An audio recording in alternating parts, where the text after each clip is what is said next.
random, odds are you'd hit a country where the American president or his family has business interests. As reported in the New York Times, a company backed by Trump's sons is seeking to sell drone interceptor systems to Gulf nations under an attack from Iran, a war started by Trump. The conflicts of interest. What is going Why is on it with lagging? this goddamn... I don't know. It's not me. Fucking loser. Trump solicits private donations to build his golden ballroom in exchange for favors, but somehow the American taxpayer still foots the bill for his palace. Back in 2024, the oil executive Harold Hamm went down to Mar-a-Lago and offered Trump $1 billion for his campaign in exchange for killing the green energy industry. Now, working families' electric bills are skyrocketing because Trump is blocking the cheapest and fastest source of energy to build and to get on the grid. Trump receives a $400 million luxury jet from a foreign country. The most Oh, he was at normal speed. Thank God. I thought I had him on 1.5. expensive bribe made to an American president in history. And yet, Americans receive $1 billion invoice for his security upgrades to make the jet airworthy. And what about tariffs? Yeah. Trump changes his tariffs every time one of his billionaire friends calls him to ask for a carve-out, or he gets a gold-plated gift from a foreign dignitary. Meanwhile, our small businesses have to deal with the chaos. So it's ridiculous. Everyone knows costs are high and corruption is rampant. We need to remind people that costs are high because corruption is rampant. The two are intrinsically related. America's crying out for Congress to crack down on this unprecedented corruption. And they want their leaders to reckon with how Trump corruption was possible in the first place so that we can make sure it never, never happens again. Today, I'm pleased to announce new legislation that will do both. The Anti-Corruption Bureau Creation Act. This bill is the biggest, boldest, and broadest proposal ever put forward to revitalize our anti-corruption institutions. Let's hear it. I'm introducing this Bruh, bill this with shit ain't my getting passed friends, ever. No one Senators cares. Padilla, Merkley, and Shut up, dude. We have to try something, man. No, we don't. Has two aims. Well, then what? Is it just over? Get Americans Yes, their I saw money Do we, back. we have Josiah, to do a January 6th? Josiah Make sure tweeted, no one can steal from retweeting Crystal Ball. It's over, okay? That's over. It's over. It's GG. them. So let's It talk is Come to over. Canada, I the guess. most pressing to the American people. Just because Trump stole Americans' money doesn't make it his. Americans deserve to get that money back. My bill will create a private Fetterman is going to action join the that Republicans, allows man. Americans to recover I mean, at this the money point- Trump and his family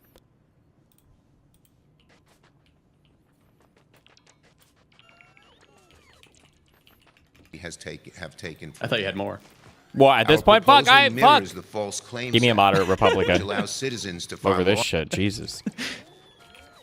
lawsuits against people who defraud the government and receive part of the civil penalty if their case is successful. Now, the Steve's False about to Claim become a Act lets the never-Trumper. public sue someone who is defrauding the government, but not someone connected to the government who is defrauding the public. Our bill would empower any person, including a state attorney general acting on behalf of the people of their state, to file a claim to recover money stolen from the public through government corruption. The idea is Yeah, I want to be on the winning side. Donald Trump. I want to be or I one want to of be a his winner. lackeys, sons or cronies uses government influence to steal from you. You deserve your day in court. Our bill has provisions that give priority to state attorneys general and to larger, more severe cases of corruption to ensure that frivolous suits don't get in the way of justice. Our second objective, stopping it from happening again. It's not enough to get the American people their money back after the fact if our grifter-in-chief can just rob them again. Oh, That's why grifter the in second chief. goal He's of this getting bill 'em. is to put up guardrails to ensure that no president, this one or any other one, can ever turn public office into a private fortune again. Over the years, the corrupt chipped away at the guardrails Congress passed Dan. after Watergate to What? prevent the president from abusing the highest Did you do office your in the land. Did you do your bar mitzvah in the real Jewish language of Yiddish, or did you use the colonizer language, Hebrew? Ban him. Get him out of here. He used the colonizer language. Disgusting. You know you're not actually from Israel, right? You guys are all from Europe. Vosh? No, not Vosh. Sorry. Professor Dave showed the DNA test. I didn't know that, and now I do. So the illusion has Where are been we broken. from? Oh, well, I always said I was, from like Russia, Poland area. you know? Yeah. Forever. Ooh. The Jews were spawned there. Did you know that What? when Jewish people sleep, they don't want you to know this, their hearts don't beat? Really? I did know that. Yeah. Wait, I that's did. really sick. weird. Yep. Because I saw an article and it said that people only get like 1 billion heartbeats or something, or most mammals. So that means we should live longer. Wait, that's why Yeah. there's so many old Jews. Oh my God, that's smart. Trump saw those cracks and crevices. Instead of fixing them, he grabbed a sledgehammer. He installed a loyal. What is wrong with this goddamn fucking thing? They can't even host a goddamn event. It just restarted. What? It's over. Wait, what are you talking about? The video I'm watching. The Hill one. Well, stop fucking up. Loser. Schumer headlines anti-corruption forum. Really? Yeah, really. Who's he anti-corrupting? Well, she was trying to snark Trump, but it's over. Snark Trump. Not very good snarking. Worthy. Not very good And snarking. what about tariffs? Trump changes his tariffs every time one of his billionaire friends calls him to ask for a Wait. carve-out. Or he gets a What? Did you stop streaming? Well, it feels weird if we're both doing it. gold-plated gift from a foreign dignitary. Okay, well, give me the video to put on. Well, I hosted you. Yeah, here. God damn it. Feels weird if we're both streaming. You're It's just, weird. Buying Do I have to made not it have my weird. camera on anymore then? crack down Nope. on this Can he? unprecedented Oh, you can't even corruption. see it. Yeah. And they want their leaders to reckon with how Shred 'em Trump up. corruption The impact was size of the possible in Russian first missile place. that crashed that deep we can- inside Poland. Sheesh. Really, that's all you have to say about that is sheesh. Well, You I don't understand want that World War crater V. is a JDAM from Israel, by the No, way. it was Russia.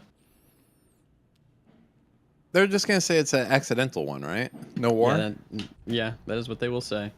Oh. But at some point, I mean, you can't have too many accidents, and Poland actually has to strike them and show them that Article 5 will be maintained.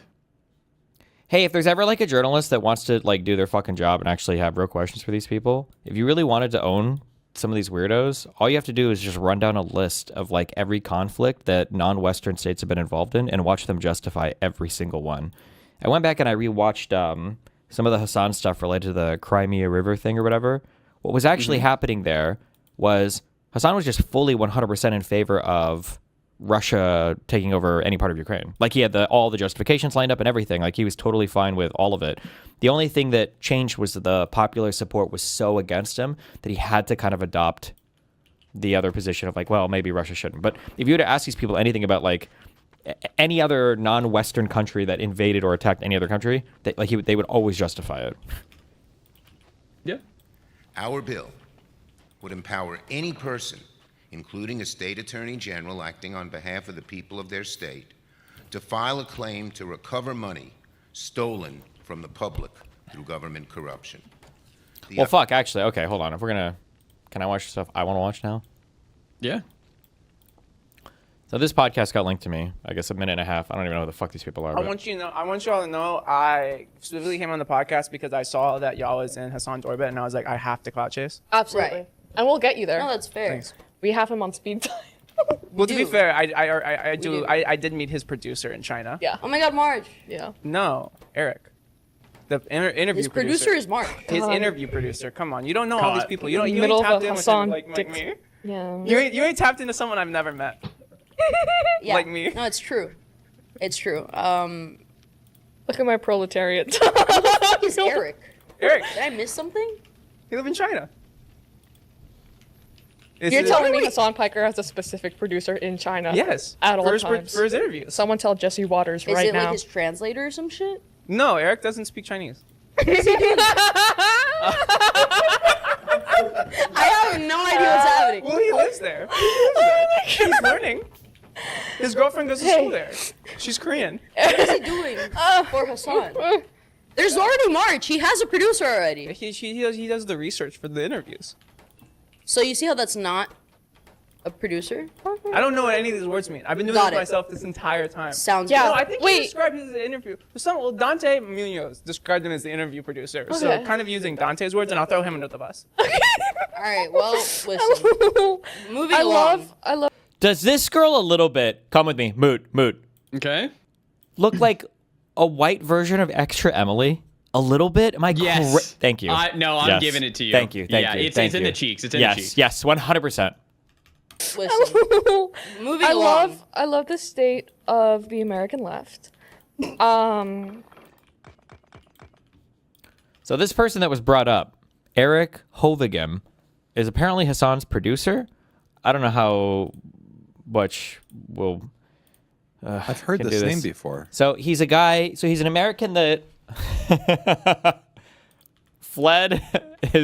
They quote unquote escaped apartheid South Africa. I don't know what that means because his family is white, so I don't know what it means when they say escaped. But they escaped apartheid South Africa. They came to the United States. He went to UC Berkeley, got an engineering degree, founded a startup called, I think, PogBet.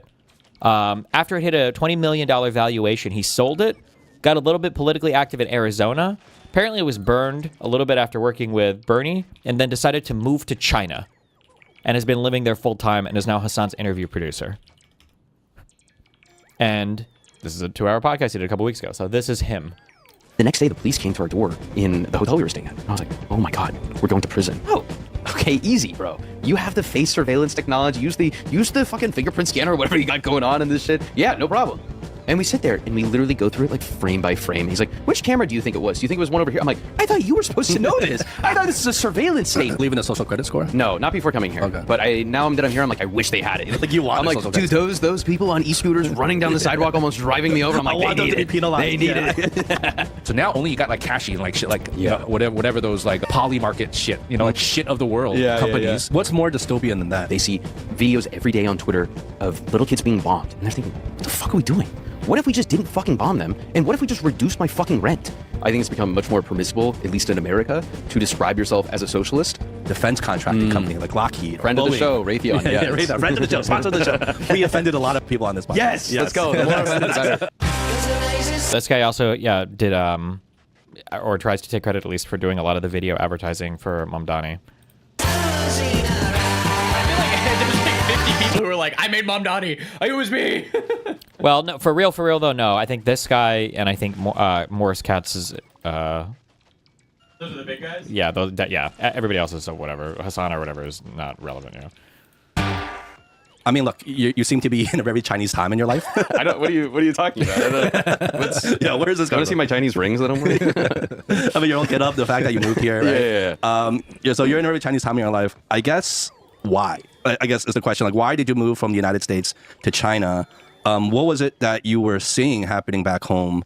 Why this move, I guess? Yeah, I think it's a couple reasons. The easy answer is my girlfriend wanted to come to China and study at Fudan University, get a master's degree at Fudan, learn more about international public policy from the Chinese perspective. And I think that's like the very easy, like, oh, well, my girlfriend dragged me here. But I think the real answer, at least in my heart, was living in the United States.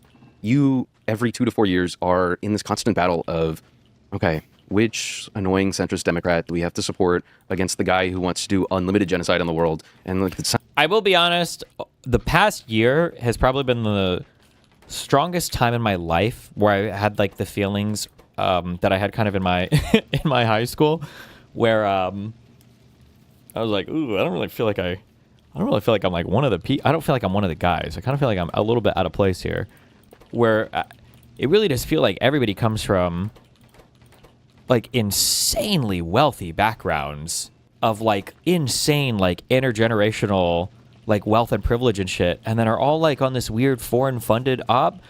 And yeah, I don't know, man. It feels really fucking weird sometimes. centrist Democrats like, I only want 99% of genocide on the rest of the world. And it's like, you have to do this silly little dance back and forth, and then every so often you'll be like a glimmer of hope. And it'll be like, maybe you'll have a Zoran Mamdani come into action and give people a glimmer of hope. But even then, Zoran gets into office, and as a consequence of the systems that are in place, he still has to keep on the billionaire Zionist police commissioner Jessica Tisch, or else the entire police force is going to turn their backs on him.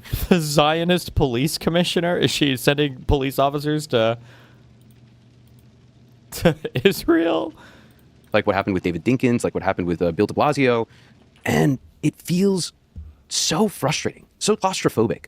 And at the same time, I go back to my home state of Arizona. I go to a movie theater and I hear a loud bang outside, and I'm afraid that there's like a mass shooter in the theater as well. Like there are so many like little material issues that just feel unsolved, and that you cannot trust your neighbor. Politically, there's no meaningful progress, even though every so often like a good Democrat gets into power and starts to push back against the establishment.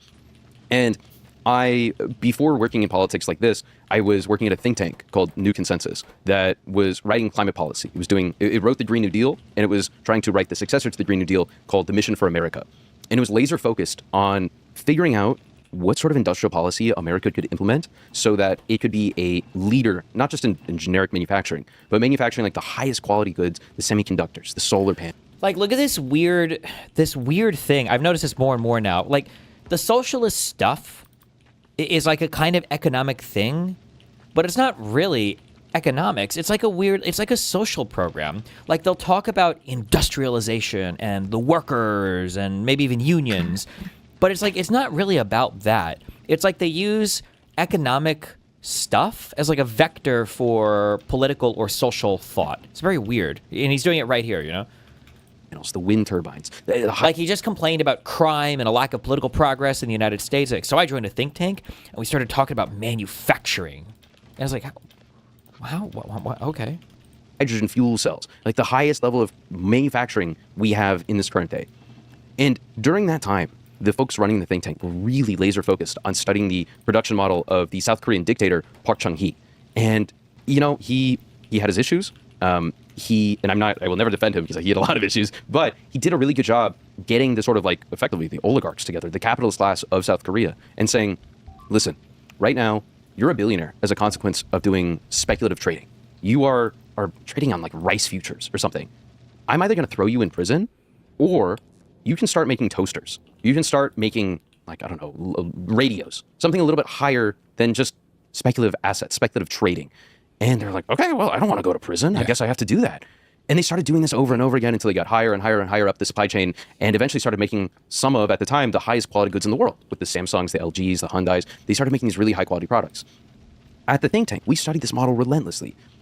However, once you dig down a little bit into it, you realize a lot of the capital that was invested into these companies was simply from the United States. And the U.S. wanted to make sure that South Korea could develop as a counterpart to rival the North, which they just split up during the Korean War.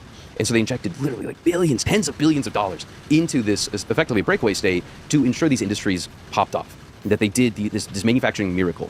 And I thought this was really cool. This was neat, but like you can't always do that. So it really inspired my curiosity to look beyond the four walls of the South Korean state and look a little bit west to what China had done and try to learn more about how China went from, a lot of like rural villages, an incredible amount of poverty, and through the miracles of the revolution, through, of course, a horrible civil war, and eventually into like the reform and opening up era, how it managed to play within the confines of this really violent system the United States has implemented into the global order of the world, and figure out how they could game that and make sure that they could not only like access like global capital markets, but also make their own residents so much richer. And we like to say it's like a miracle that they pulled 800 million people out of poverty and hundreds of millions out of extreme poverty. But that was planned. That was all 100% planned. That took decades and decades of coordination between all of these various entities. And I wanted to come here to learn more about that in person. I would love, to go to the factories and see the fields, see the farm workers, see what it takes to produce the world's best electric vehicles, to understand how they went from producing basically no cars to like almost all of the cars in the world in like a decade, which is insane. It is insane. Yeah. And that really drew my ass in here. I was like, oh my God, they're doing something. This is like a macro econ history perspective that, I don't know how true it is, but one thing that's a little bit annoying is, again, because we study history in such a linear fashion, I think that people take for granted what it's like looking at history retrospectively instead of being in the present, right? When you study history, it comes across as like, this is how things went, and things could have never been another way. Like, this is just, well, obviously, You know, doing the MLK civil rights stuff would obviously lead to civil rights. He would obviously get assassinated. Obviously, Nixon would win the presidency. Obviously, like, it just seems like, oh, these are so obvious. But at the time, you don't really know, right? Anything could happen. Maybe it all fizzles out. Like, and people never give enough credit to that, I feel. I say this because a lot of countries around the world after World War II made this insane fucking mad dash towards like mass industrialization, and they all get credit for it, despite the fact that, you know, sometimes millions or tens of millions of citizens have to die on the way towards industrialization. But they all did it after the United States did it without killing millions and millions of people in the process. And so, like, I mean, it's cool, I guess, that Russia and China and South Korea and Vietnam, like, all managed to industrialize. But the United States already demonstrated that it was possible first. And the United States did it without having to kill, you know, 100 million fucking landlords to do it.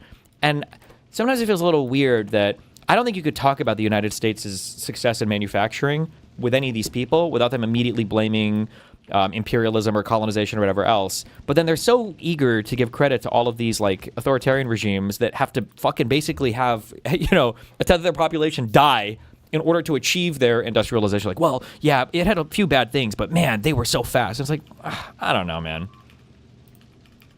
Right. I got to figure out what's going on. So hopefully I can glean a little bit of wisdom, learn a little bit from the Chinese development model, and bring at least some bits and pieces back to America and hopefully civilize those goddamn Yankees a little bit, you know? Like, like really? Like China, even, and again, not to take away anything from, I'm sure these countries did, you know, do a lot to modernize everything, but like, how much China intellectual property is built on stealing, just blatantly stealing U.S. intellectual property? Like, I know Trump kind of fucked all of our conversations about China being fucky, but like, that was a real thing. This is not like a meme that China just like blatantly ripped off and stole so much American IP. And it's like, but I mean, how do they manage to do all of this? Like, okay. figure out a little bit of manufacturing prowess from that. Yeah, I think you kind of made a really interesting point that I think is getting a little bit more popular these days, which is you're pushing back a little bit on the narrative of China, which is, of course, skewed in a negative way in mainstream media. And you have your normie who thinks of China as this communist country with censorship and lack of freedom. Yeah. And it is so fucking annoying that like all the complaints I had about the lefties, like I can't use the word, like even calling somebody anti-Semitic feels cringe as fuck now because they use anti-Semitism so much when they were woke progressive people. And then same thing with like calling somebody fascist, right? When people like Vosh were saying like, well, Scalia was a fascist. I'm like, okay, really? That's where we're at? And now like when I call anybody a fascist, it's cringe. Conservatives fearmonger the fuck out of China. Like I feel like the average American I don't know. I bet the average old American today, like if you were to ask them, do you think that if you went to Beijing, would there be like a risk of the Chinese government like abducting you or whatever? Like, I feel like 40% of everyone would say, like, yeah, that's a real risk. That's a real thing. It's like, no. As an American citizen, you're not going to get fucking abducted in fucking China. That's never happening. You're crazy. So like the fear mongering is too crazy. But then it allows for people like this to come through like, actually, China's like so amazing and so many, they don't really have any fucking problems. And like, well, come on. Yeah. Control. Yeah. But you got the flip side being like, well, they're doing something right, So if you even if you accept that, you have to look at the other side. It's like, well, it's not like they're just head down walking around the streets like and crying every day and with like sandals and no shoes kind of thing. Like it's not like that. It's walk around. Yeah, just walk around. Right? Yeah. Something is going right. Yeah. It's not perfect. There's a lot of negative sides to this as well that we can probably talk about even more living here for so long. But that's everywhere. There's no perfect. There is no harmonious place in the world. There's not. Living here for so long.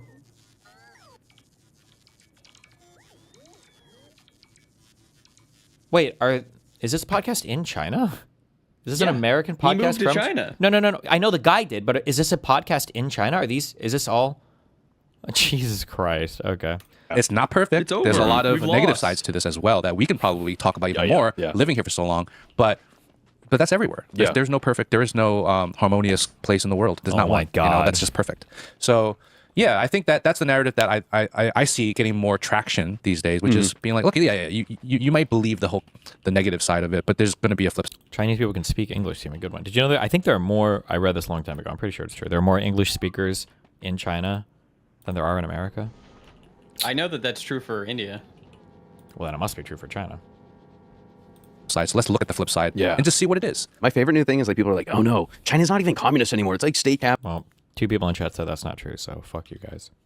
capitalist. It's like, okay, then implement that in the United States. If you love capitalism so much, well, do that in the US then, bro. Let's do that. Let's run that up. That's a pretty cool way of developing things. Yeah. No, I think that's the easiest way of like dispelling myths. So they're just like, go outside, go touch some grass here in China, go see the fruits of the labor of the last like 100 years of Chinese development, or the last 5,000 years of Chinese development. You know, that is so cool. Yeah. We always talk lives about in that a lot Shanghai, on the by the show, way. actually, because we have a lot of people come on the show that's from abroad or the States, and they say the same thing. They're always like, "Whoa, this is mind blowing." But then you also see a lot of content creators that say the same thing. So it's not like it's news to anybody that is watching or just experiencing this type of content. It's not news. It's not like a surprise. Yeah. But I think the one thing that it sounds like what you plan on doing is, okay, what's the next step after that? Yes, you get to the first tier cities of Shanghai or Shenzhen or even Chongqing, second tier, where it's the wow. It's like amazing, right? But then kind of go next level, go to third, fourth tier, go a little bit deeper in, find out what's behind the curtain and see what it's like. It's going to be different. But how different? What's the negative? What's the positive? That you'll have to dig in. But I think that's something that's interesting. That's worth talking about. 100%. No, recently I went to, what was it,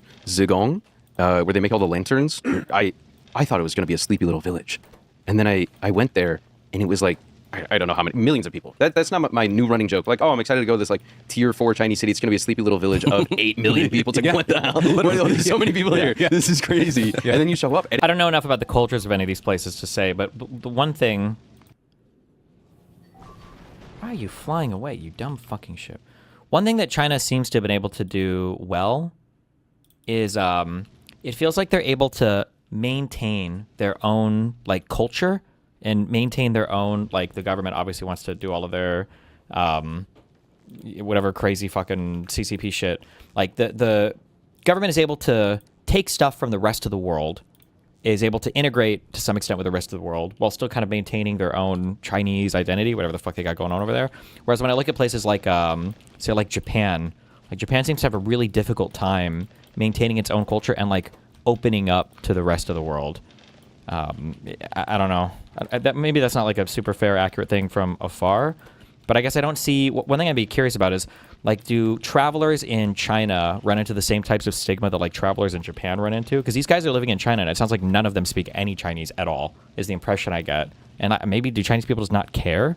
Whereas I feel like in Japan, you can catch a lot of heat for stuff like that if you don't even make an attempt to learn the language, and if you're just like clearly an American. it's like it's not just like a village. They'll have like a little ancient town like next to like the river or something. It's very beautiful. It's preserved. It's gorgeous. And then they'll have like, oh yeah, and then here's like the downtown area, and it looks newer than Shanghai. It looks newer than Chongqing. It's like, oh my god. Well, because it probably is newer. It is newer. It's developed more recently. Yeah, it's unbelievable. Yeah. It's so cool though. Oh, true. Yeah, that's true too. There's like Chinatowns in different there's Chinatowns in like every fucking city on the planet. But like I don't know, are there Japanese towns? I don't know, yeah. You go to like these otherwise rural areas, and like if you do that in the United States, for example, every summer in throughout middle school, high school, my parents and I would take a road trip from Phoenix, Arizona, which is where I was raised, up to this tiny little town in the southwest corner of Wyoming called Kemmerer. And it's right next to another town called Diamondville, and there's Cokeville right next to it. Tiny little towns, literally like 2,000 people in it. And it's the fossil fish capital of the world. And it's like, it's genuinely, it would be like a, I don't know, tier 7 Chinese city or something. I don't know. But you go there and you see the level of development in what were otherwise very wealthy towns. Like, this is literally the town where JCPenney started. Like, it is a multinational corporation now, a big clothing manufacturer, a big distributor, a big logistics company now. And it used to be one of the biggest producers of coal in the world. It was this bustling coal town, and it's been completely forgotten. All of our friends who lived there lived in either single or double wide trailers, literally like in trailer parks. They lived in effectively what we would see as abject poverty. And they made okay money, all things considered, because buying and selling fossils or like digging fossils and selling them was like a fairly lucrative business for them. But even with a little bit of money in these tiny little towns, they were completely forgotten, not just by the federal government, but also by the state government too. They had just completely left them to rot. And seeing that decay firsthand feels so jarring to me when I go to these smaller Chinese cities of 1 million people or whatever and be like, oh my God, no, there's like stuff going on. There's cranes building entire like skyscrapers and stuff in this like this sleepy village. Yeah. That's wild to me. Smaller I can't Chinese get over cities. that. And it is, to use the word you said, it is jarring because a lot of these towns in the United States are just being absolutely gutted, right? Mm-hmm. And there is no intention to revitalize or rebuild these places. There's no appetite for that. Why do you think that's the case? I don't know. Like I've said this before, I don't view America as a democracy. I think it's an oligarchy right now. I think that is more descriptive of the actual system. Yeah.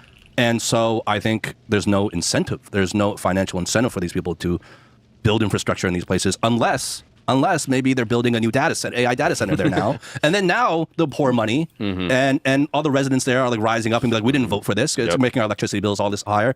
So it's like, unless that's the case, I don't think there's any incentive for any of these powerful people to actually pour money into these places. Yeah. Incentive, that's the word. Yeah. There's no capital incentive for them to go in and invest in the material conditions of the people. It makes a lot of sense to have your labor force concentrated in small pockets of the country. Usually the tier 1, tier 2 cities of the United States, the New Yorks, the Los Angeleses, the San Franciscos, the big towns where they can concentrate a labor force. And then, as we've seen during COVID, I think they found a lot of the capital owners, the company owners, found it increasingly more profitable, more easy to have these labor forces in newer developing markets, but still urban city centers, such as like Austin, Texas, Denver, Colorado, parts of Florida as well, where they were able to buy out very cheap offices, get people to relocate and pay them still like decent salaries while making a ridiculous, ungodly amount of money.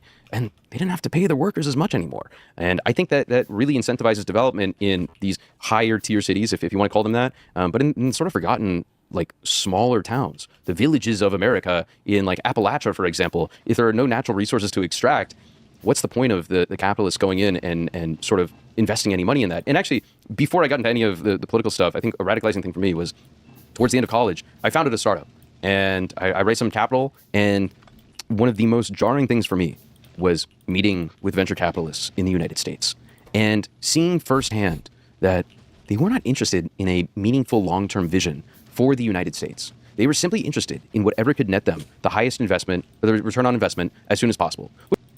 What? Venture sounds crazy. capitalists looking for a return on their venture capital? Which makes sense, right? That's what they're supposed to do. That is like the name of the game. You're supposed to throw in $100 and pull out $100 million. Like you invested in Palantir on day one, sort of thing. You made your bag. You get out. You go live your life on Miami Beach or whatever. Like that's what they're supposed to do, which is all well and good. But there is no scenario in which that leads to like EV development. There's no scenario in which that leads to semiconductors becoming smaller and more affordable. There's no scenario in which that leads to meaningful long-term technological process, with the exception of using state-funded programs to bolster the existing tech apparatus, such as even like the components in our cell phones, the components that led to the internet. Like these were all government-mandated programs that ended up being used by private individuals, sometimes for good, sometimes for bad, oftentimes for bad, to then have the treats that we know today, like the cell phone. And if there's no financial incentive for immediate gain, of course, they're not going to invest in smaller regional towns. Hence, we see the failed high-speed rail project from LA to San Francisco. Bro, you know what's really sad? Actually, in college, this is really embarrassing. Viewers, please feel free to make fun of me. In college, I was part of the Hyperloop team. Oh, were you?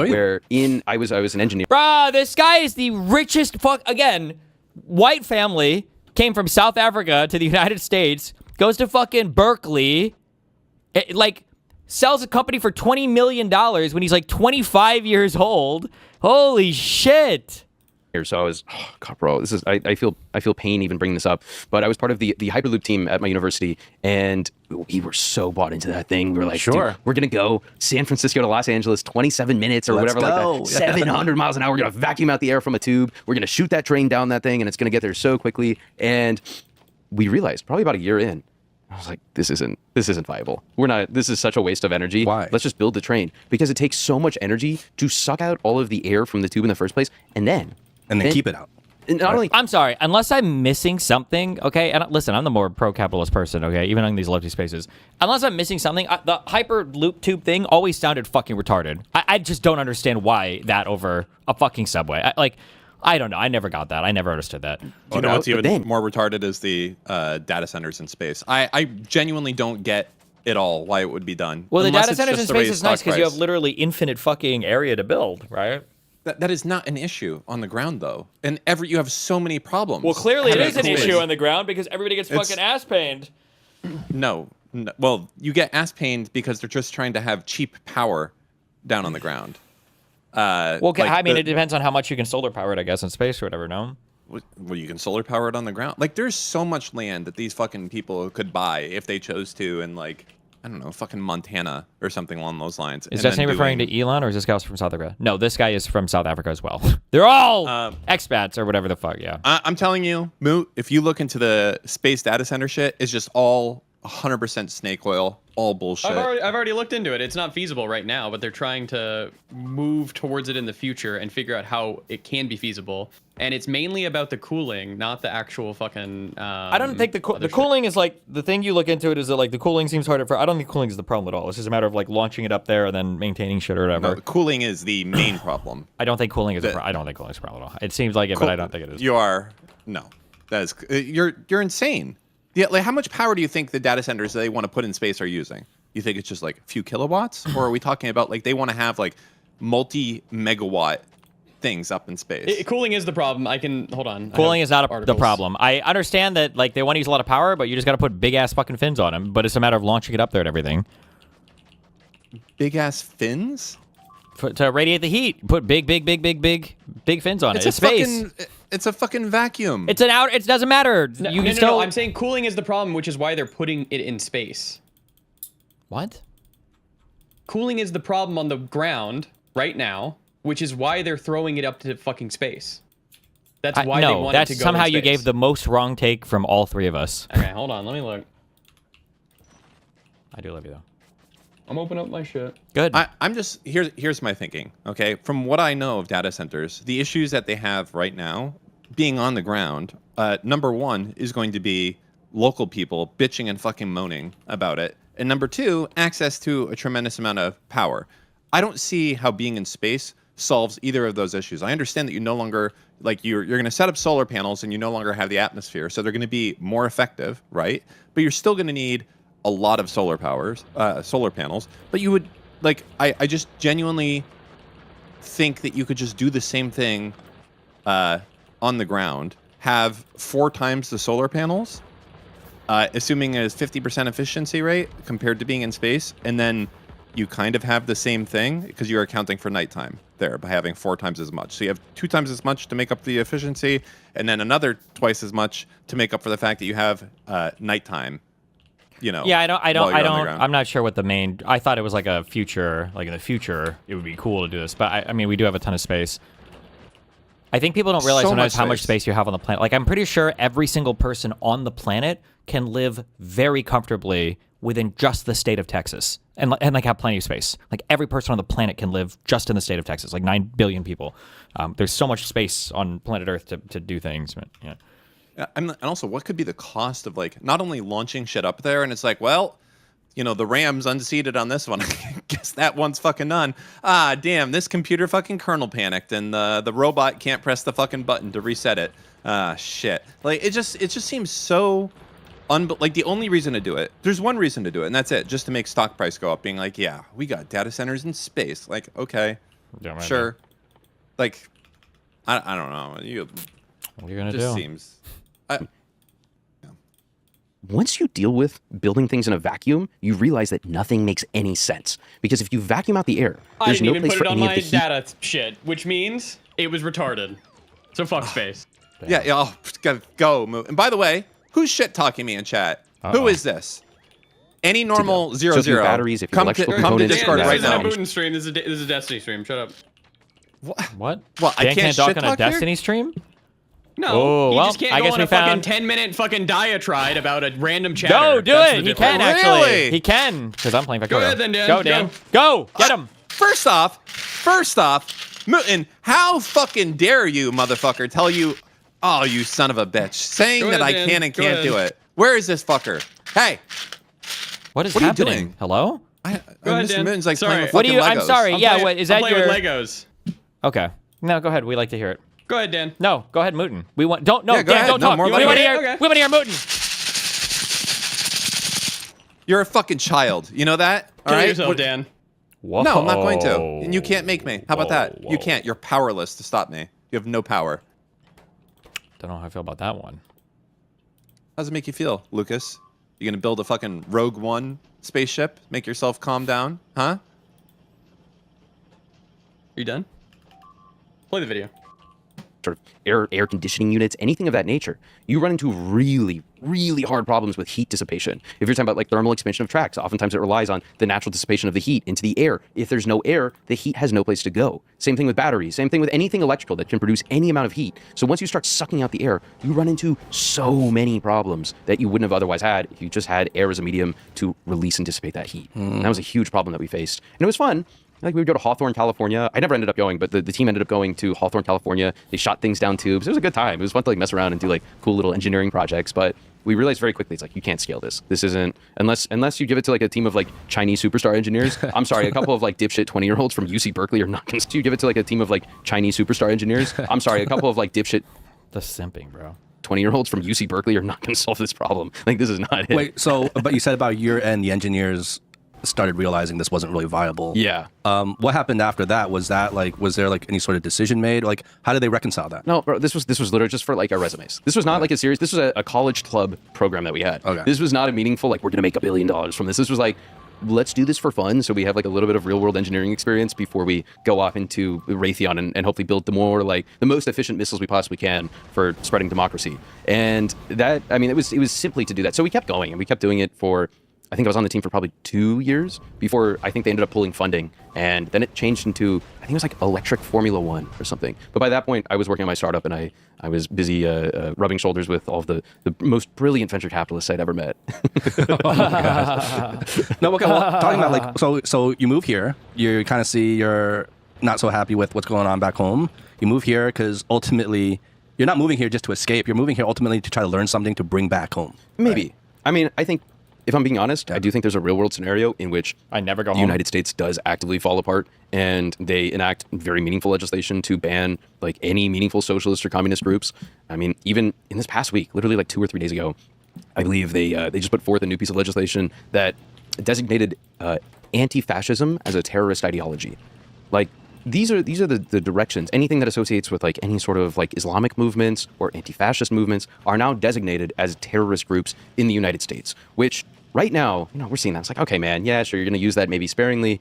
But if there is someone with any meaningful willpower to go in, like maybe, I'm sorry, I know we said we weren't going to make fun of Palantir, but maybe like if Peter Thiel gets his way, then maybe J.D. Vance gets into power, or even worse, I think Tucker Carlson has a real shot. Like any of these real like white nationalists get into power, I do think there's a very real scenario in which the United States simply stops being a tenable place for anyone on the left, anyone who's not like a perfect like model like white like civilian to go and live in this country. And I am genuinely very afraid of that. So if that happens, Who is this guy? This guy is the one who's been arranging all of the interviews and everything for Hassan Piker. This is his interview producer. I'm going to go back there. I'm going to join them. I'm going to join the likes of Peter Thiel and bring about the right wing. No, I don't know if I would go back. I don't know if I could actually go back to even like New York City with Zohar Mamdani in power. Well, Somebody even linked me his wait.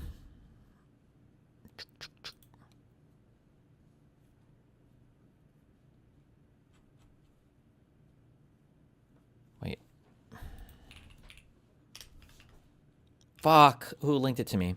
What here? Okay, huge issue. Why does mobile Discord have more features, so many more features than the desktop application? Yeah, like you can search all your DMs. Yeah, I don't know why they don't have that yet. That's so fucking stupid. Holy shit.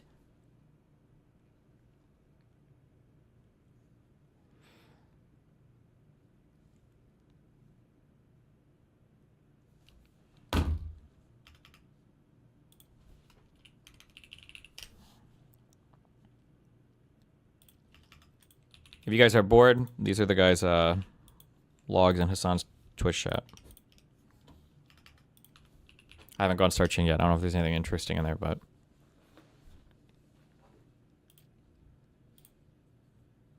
Oh, this is back in 2021. Damn. Oh, I don't know if he was working for Hassan yet at this point, but...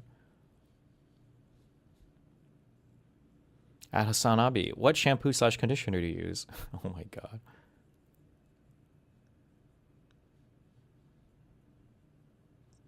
Minoxidil to the max. so you brought up Peter Thiel. Is there somebody I don't know, because this is a very American frame in the sense that you put the blame onto someone versus the system. I think Americans don't like to think about their own systemic flaws because that calls into a lot of uncomfortable questions about the system they live in. Yeah. The idea of, is this really a democracy? Blah, blah, blah. It is a whole rabbit hole. Just reality in general. Yeah, reality in general, right? And a lot of people don't want to question the matrix that they're in, right? It's very uncomfortable, and I understand that. So instead, what they do is usually they point to the easiest person to point to, which is the president at the time, because we know after 4, maybe 8 years, that person, hopefully, will be a different person, right? Yeah. And so it's so much easier to point out, oh, that's a bad guy. There's a face to it. Yeah, there's a face to it. So in that frame, though, is there someone in your mind that poses the most danger? I think most people would point to Trump, right? Everything's Trump. Everything's Trump. Understanding maybe from your perspective of how you believe the system is and how you view it, is there someone that is more dangerous than Trump? I think, I've had this conversation a lot with like my liberal friends who, and my parents as well, where they say that exact same thing, where it's like, oh man, we only have to get past the next 2.5 years, and then hopefully the Democrats will take over in the midterm, and then maybe they'll take over after that. It's like amnesia they have every 4 years. Right? Yes, every 4 years. And it's like, oh my God, bro, no. I'm of the opinion, there has never been a good president in U.S. history. And if you look at every single president throughout American history, every single one has been, by and large, like up until fairly recently, in favor of slavery, in favor of like Zionist colonials. I'm sorry. In favor of slavery? Okay. I actually already think I know how he's going to get there. If they talk about that, he's going to talk about like prison or something, I guess. I don't know. States. They've been in favor of keeping this massive underclass of people who they can exploit as cheap labor. Oftentimes that took the form of offering like easy temporary protected status to get immigrants to come in so they could exploit their labor, offering loopholes for like undocumented people to come in and exploiting their labor. And more recently, I think we've seen this sort of manifest in Donald Trump being just overt about it. But even under the most progressive presidents of modern American history, whether it's Barack Obama or even Jimmy Carter, I mean, bro, Jimmy Carter quadrupled funding to the state of Israel. Like, he is not, when he got out of office, he was very much so like, listen, Israel's an apartheid state. We really need to curb their influence in the region. What they're doing is horrible. But it's like, bro. I'm sorry. Jimmy Carter was calling Israel an apartheid state in the 70s? Is there a link to that? Can somebody show me that?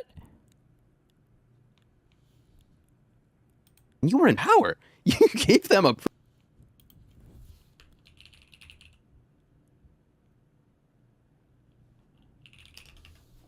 I think he did like one time. I mean, I could definitely see him doing it like in the post, like in his later in life. Like this says 2006. I would be shocked if he said it right out of office because Carter was the guy who like was the big mediator between Israel and Egypt. Yeah, and when he says quadrupled the funding to Israel, I don't think the United States was even really funding Israel that much leading up into Carter coming to office. It wouldn't surprise me if the funding massively increased, though, because we also started funding Egypt a ton to help facilitate that peace deal. Pretty big check. Like, I don't know if when you were in power, I wish you had had the same train of thought. It's kind of an insane thing to do in retrospect, where you're going around building homes in the impoverished areas of the country that you could have used your pen to fix while you were in power. Same thing with Obama. People think, oh man, he could have fixed all of poverty while he was in power, and he didn't do it. What an idiot. Like, oh, well, his biggest scandal was the tan suit. It's like, okay, tell that to the Doctors Without Borders he bombed in the Kunduz hospital, bro. He's the only Nobel laureate to have bombed another Nobel laureate. Weren't there like That's the crazy. most drone attacks? He authorized the most drone attacks of any U.S. president. Yes. So it's like, we have to evaluate this like earnestly and honestly and realize like whether they're blue or red, the system that the United States has put into power all bad. Is simply, it does not give room to people to offer meaningful, long-standing change. You might get a little bit of incremental change here and there, and then Republicans get in and they not only squish that, but then they roll back like civil rights protections and stuff. And it's like, what the fuck are we doing? It doesn't have to be like this. I think in terms of people who I'm most afraid of right now in the United States, I think I'm most afraid of Peter Thiel, a guy who was literally raised in a Nazi colony in Namibia, a guy who, the town... Wait, is that true? Yes. How do you know that, though? You can look it up. They're in, I think it's Swakopmund, I think is the name of it. I might be mispronouncing it. But up until fairly recently, this was a town, well after World War II, where they would greet each other by saying, Hail Hitler. Like, this is a town where you go around, because Germany had colonized Namibia. It was a German colony. They still oftentimes speak German. There's a lot of German expats who escaped World War II, and you can imagine the kind, who live in... Oh, fuck me. Is this true? I just don't trust anything this guy fucking says. Also, notice for all of his, I feel like this is also very intentional. notice how whenever they're talking about bad guys, he's only mentioning like Democrats, like Namibia. And one of these towns, I mean, there's a number of these towns, but one of the towns was effectively like this little Nazi colony that Peter Thiel was raised in. You go to the antique shops there, you can look on TripAdvisor right now, and you can see, there's Nazi memorabilia in these towns, in these little antique shops in these towns in the middle of Namibia, where Peter Thiel was raised, where he gained consciousness. Like, this is the framework in which these psychopaths are operating. And that to me is terrifying. As someone who is proud of one of the only cool accomplishments of the United States, which is aiding in the defeat of the Nazis in World War II, like, it sucks to see that. Bruh, this guy is so mind-fucked. Who knows what I just heard? Wait, did you hear that? Did you hear that phrasing? Did you hear? Wait, go back. What did he say? Aiding? Operating. And that to me is terrifying. As someone who is proud of one of the only cool accomplishments of the United States, which is aiding in the defeat of the Nazis in World War II. Oh my God. Like, it sucks to see that we're now propping up those. Reminder that in the early parts of World War II, or prior to World War II, I guess, depending how you want to phrase it, the Soviets and the Germans were allies. These were allied nations, okay? Until Hitler's paranoia caused him to fucking stab him in the fucking back. These were allied nations. The idea that the United, it's just so stupid. Same Nazi descendants who are profiting literally billions or trillions of dollars from these very institutions that we thought were going to be eradicating Nazism around the world. I thought that was something we could all get behind. So Peter Thiel, eradicating Nazism around the world. What the fuck? The Nazi government was a government of Germany that we wanted to destroy. What is this? Worldwide, like the war on terror, but for not Jesus. Oh my God, bro. Terrified of, as well as the propagandists who try to sell his vision to the world without people even knowing, like Tucker Carlson. I was also extremely critical of Charlie Kirk. Well, wasn't there, speaking of Charlie Kirk, I saw some headline, I don't know how true it is, but like they were saying they found that the weapon didn't match the bullet. Bro, that is my favorite. Listen, at this point, I'm not a big conspiracy guy. I will entertain any conspiracy about Charlie Kirk because the FBI put out so many conflicting statements within like 48 hours. They're like, oh, there was a gun, there wasn't a gun. He broke apart the rifle, it didn't match it. It's like, what the fuck? What is going on? That's the thing. Like, I think the word conspiracy theory now, at least in America, holds no weight anymore. Zero weight anymore because there's been so much like damage to actual real information versus misinformation that literally nobody, not even the president knows like what the fuck is going on anymore. Dude, right? No one can decipher what is true versus what is untrue. It's only about what camp do you fall in, what camp do you. It's just so crazy how, bro, I got to, Moot, we got to do it. Be Republicans or what? Yeah, I just want to be MAGA, bro. It's got to be so fucking sick that you don't get called out on anything. Nobody's attacking you ever. Like, nobody gives you any shit for anything. Notice these guys will not say any, like, no Kash Patel, no Donald Trump, just like, the FBI. Like, it's always Democrats that are in trouble for everything. Like, this is like the sickest shit ever. And imagine, like, you wake up and you see, like, Trump did some fuck shit, and instead of, like, oh, God, like, accountability, like, damn, like, how are we gonna, this is rough. How are we gonna do Instead, this today? it's like, fake news media, like, he didn't do anything wrong. Like, well, what about Biden? Or what about Hunter? Like, what about, like, it's just so It's just so crazy how it's just no responsibility for anything these fuckers do. It's insane to me. Fall in that most align with your already held beliefs, right? And that's all it is. The other day, after the Trump assassination attempt at the White House Correspondent Dinner, my parents called me. My dad is like 71 years old. He's blue no matter who. He will vote Democrat no matter what at this point. He loves like Rachel Maddow and like CNN sort of thing.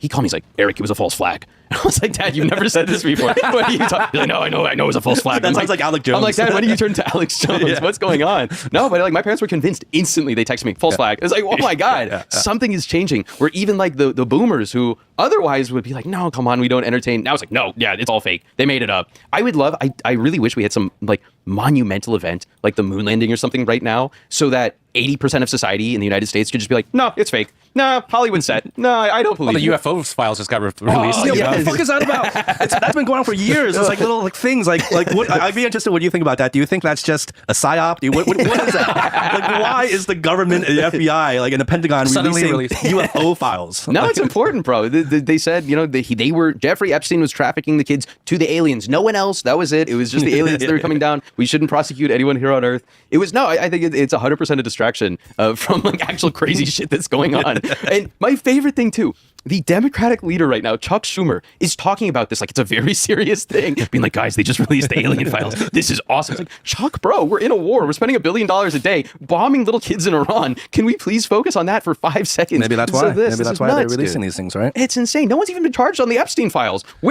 are they trafficking kids to? Why is Ghislaine Maxwell in prison? Were they trafficking into each other? Like, what the fuck's going on? So kind of, I think the core of what we're talking about and the kind of this like absurdity and this frustration with this absurdity. In your opinion, having been living in the States, does this reflect the younger generation and their sentiment? Like, do your thoughts and opinions and your perspectives reflect at all maybe a larger population of people there? Or do you think maybe you're just an outlier? Like, what would be your commentary on the younger generation back in the States? 100%. But the issue is, right now... 100% you're an outlier? No, 100%, like, the vibe is shifting. The main issue right now is whether or not you can trust the institutions in place. And the biggest litmus test for that is whether or not politicians support the state of Israel. The problem is, no young people support Israel anymore. It's like fucking, I don't know, 20% or something. It's nothing. It's going down. No one, if you say Israel, it's like, oh my God, you're a villain. And the problem is the establishment Democrats have been so poor at reacting to this that it has been entirely captured by folks who I think I'm aligned with, folks who say like, Israel is an ethno-state. It's committing genocide. It has committed genocide not just in Palestine, but in states all around the world. It needs to not only be sanctioned, it needs to be punished. There needs to be war crime trials. If we had a Nuremberg trial right now, Benjamin Netanyahu, Joe Biden, and Donald Trump would all be, frankly, they'd probably be hanged at the gallows. Okay. Even Joe. Damn. All right. Wait, he said Biden too? Yep. Corn pop? We're being realistic because that's what they did in the Nuremberg trials. And this is not just an ethnic cleansing, but an outright genocide of like multiple populations. Israel wants to do the Greater Israel Project. Multiple they want to expand into populations. Syria. Oh, they're genociding the Lebanese. They're genociding the Syrian. Every single person that has ever been killed by Israel is part of their genocide against everybody. Iraq. They want to go down even into Saudi Arabia, into Egypt, into Jordan. They want to expand their territory, as now they're openly stating they want to do. Like, this is a project that's been in the works for decades, ever since its inception in 1948, ever since the UN vote in 1947, ever since Theodore Herzl wrote about this shit. Like, they have been trying to expand into this region as much as possible. And young people see this, and they see their own material conditions worsening. They see their rent going up. They see egg prices going up. They see videos every day on Twitter of little kids being bombed. And they're thinking, what the fuck are we doing?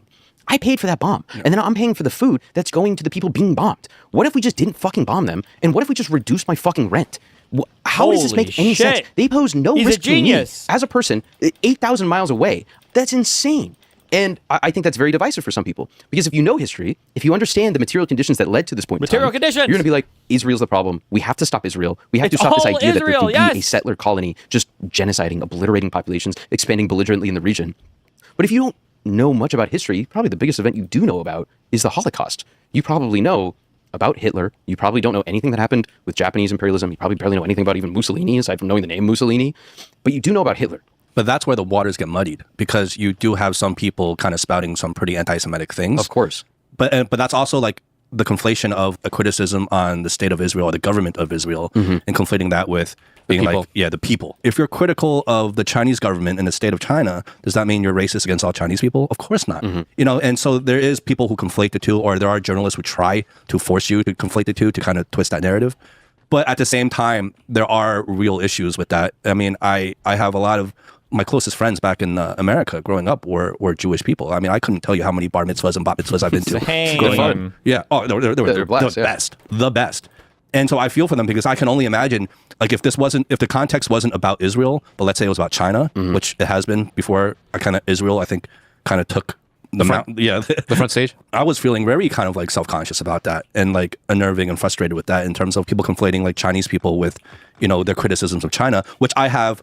On its face, I have problems with a lot of those criticisms just to begin with. Yeah. But even if I thought those criticisms were fair, I would still feel really uncomfortable, because I know how the mob can get, right? And mob mentality and all that stuff. And so I don't know. It's a delicate issue, but at the same time, it's like kind of so obvious, like what's going on. And there are more and more outspoken people like yourself. And I think I would push back a little against the analogy to Chinese criticism, because I think a lot of that is, and I think you were saying this too, it isn't necessarily fair. I think the criticism of the Chinese government oftentimes comes from a place of American propaganda, whether it's the NED, the USAID, the CIA itself. The CIA now releases a monthly video in Mandarin saying, like, come defect to the CIA. We love destroy. It's like Jesus Christ. And I'll say, I think this is maybe the hardest part for Americans to understand, Because the second you start Oh my reckoning with God. the idea Imagine how of the state triggered of Israel, Hassan would get if everyone started posting about how this guy is the brains behind Hassan's operation.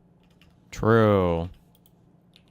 for Americans to understand. And I'll say, I think this is maybe the hardest part for Americans to understand. Because the second you start reckoning with the idea of the state of Israel's existence, you have to start reckoning with the existence of the United States itself, where it has a fairly similar founding story. Obviously, it's not the same, but it has this group of folks who came across this body of water. They sailed in from some ships. They landed on some far away land. There was an indigenous population, and they said, "Well, we kind of want this land. This is ours. We read about this a while ago. We kind of want this." And the people there were like, "Okay, yeah, welcome. Come hang out. Just be chill, be normal. Don't be dickheads. Just if your vibes are chill, just don't that's be okay. weird. Just don't fucking be weird, and that's okay." And they're like, "We're gonna be a little weird. We're gonna be a little. Also, we have guns." It's like, God, fucking damn it, bro. Okay, we're gonna be really weird. This deserves to be a film right now. Like this type of language, like at that time. This is literally like the idea that I think did I say this the other day, where it's like all the people on the planet were peaceful, and then the Europeans showed up, and then the white man showed up. But before then, famously, all of the indigenous peoples, everybody around the planet was all peaceful and lovey to each other. It was basically everybody was Pocahontas, and then all of a sudden, the white man showed up and the noble savage, and fucked over everything, all the peace we had everywhere. Just guys talking in like 21st century, like Gen Z slang. Bro, your vibes are mad chopped. What bro. is that movie about the caveman year one with Michael Cera? I love that movie. Yeah. And that's effectively, there's a lot of parallels between those stories. And if you start reckoning with one, you got to start reckoning with the other. The only difference was the United States was successful. They were 100% successful in destroying the indigenous population, eradicating almost 99% of that indigenous population, stealing the land, taking over large swaths of the land that did not belong to them or any of the colonial occupiers at the time. And Who did it belong to? Other natives that took it from other people? Like, what?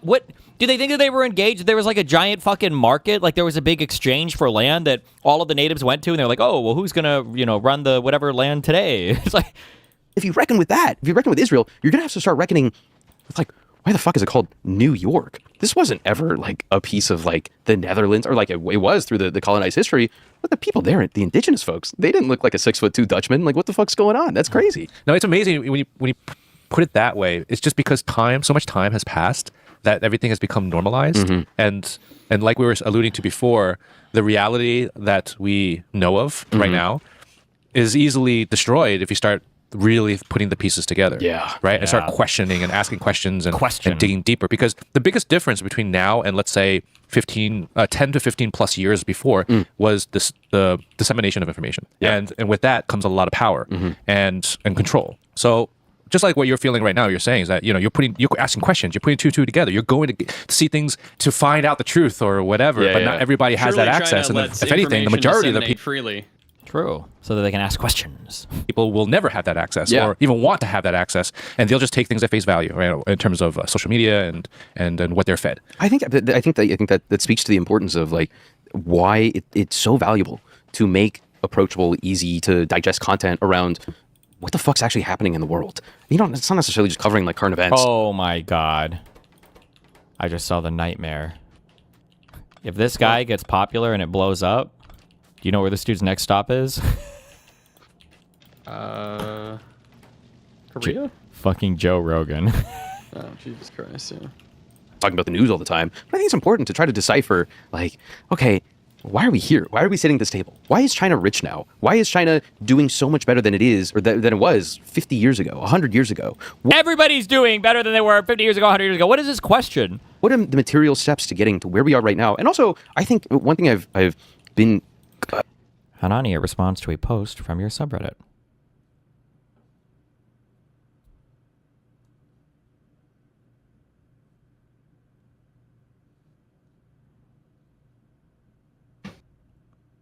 I don't even want to. But maybe not shocked by, but very pleasantly surprised by, is talking with folks here with any political power.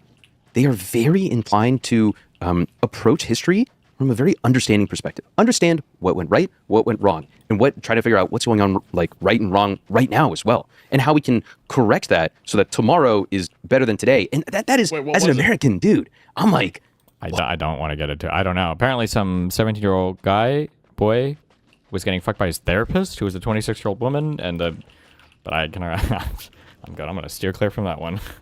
What?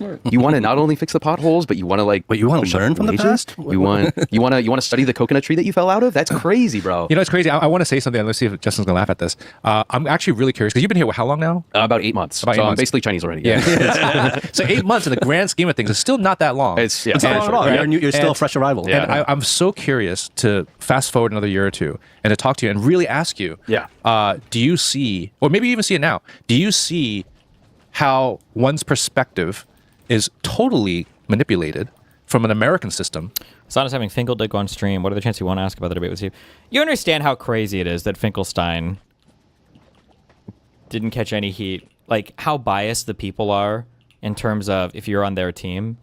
Were you with us? Oh my god. I wasn't here for the whole Wait, Israel-Palestine. you weren't here for that. No, I missed it all. No, Moot. Israel-Palestine.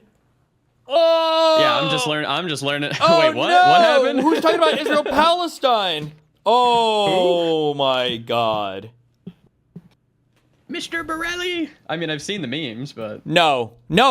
Why did you say that? You have not seen the memes, Moten. You don't know the memes. no, we need to do a whole nother arc, man. You don't know the memes, Moten. You can't handle the memes. Listen to me, okay? Listening. Okay.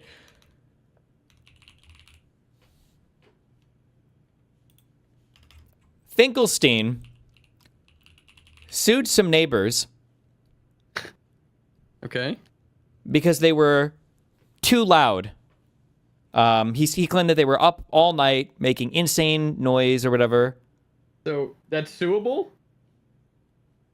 Yeah, I guess you can. Yeah. Okay. Okay. He sued him. So he Then had a what? whole complaint, all right, where he sued them for, and the complaint that he writes is hilarious. He obviously wrote this, or his lawyer took a lot of dictation from him.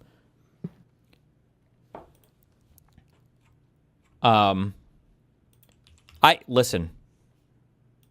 Here, I'm going to send you this. I just want you to read through some of this, because I don't think people are aware. So he sued these people, and it seemed fine. Okay, I guess they were being a nuisance, all right? Read this for us, all right? All right. You want me to read it out? In your Yes. norm voice as well, please. No, just read it. Try it. Which did you give me a certain page or just the Nope, just read it. Just start reading. defendants? Carl Jovalinos and Robert Jovalinos, through their undersigned counsel, Rosales del Rosaria, answering the complaint of plaintiff, respectfully alleges the following upon information and belief. 1. Defendants specifically deny paragraph 11, 12, bunch of them. Defendants specifically deny the following paragraphs for lack of knowledge sufficient to form a belief as their truth, a bunch of them. Defendants admit paragraph 19 only to the extent that defendant Carl Javalos and plaintiff Norman Finkelstein were in an elevator at the subject building in the summer of 2015, Carol. but deny the rest of the allegations. Oh, Okay. sorry. Yeah, There you go. Carol. The truth being the contrary as set forth below. As for the statement of fact, the present action has been commenced in bad faith and is patently meritless in both law and fact. Defendants Carol and Roberto are a married couple. They are both migrants to the U.S. On or about the 2012 to 2016, they resided at an address. Defendants were, and still are, hardworking professionals. During the time they resided in their above-mentioned apartment... Moten. What? Moten. Yeah? You're not ready for this, okay? I just need you to understand that you're not ready for this. Go ahead, continue. All right. You're not ready. You think you are, you're going to read a little bit, you're like, wow. No, you're not. Go ahead, keep going. Okay. During the time they resided in their above-mentioned apartment in Brooklyn, they were usually at work and away from their home on weekdays.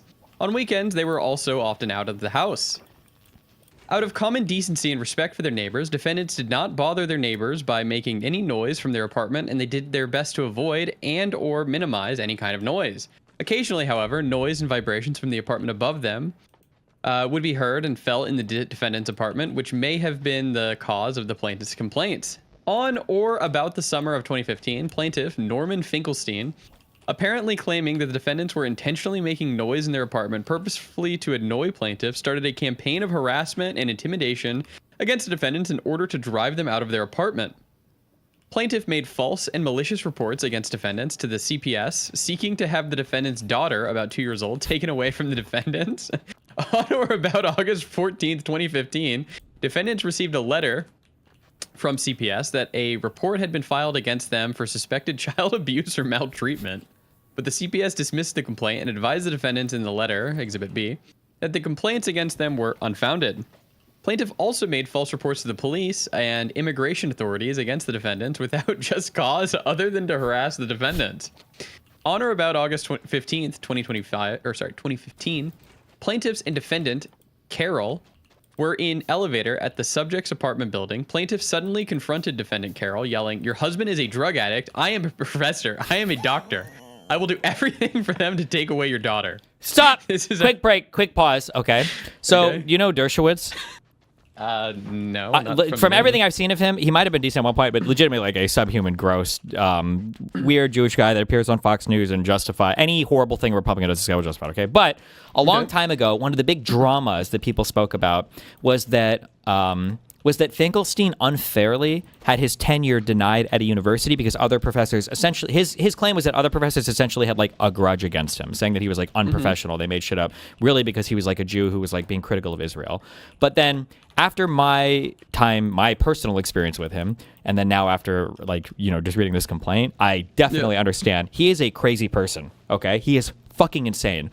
Also, he's just a lunatic. Yeah. Hold on, real quick. Did you watch the debate I had with him or part of it, or? I've seen a meme from it of him just being like, Mr. Borelli, Mr. Borelli. That's it. Okay, hold on. You know that like, wait, you saw him mispronounce my name a ton, right?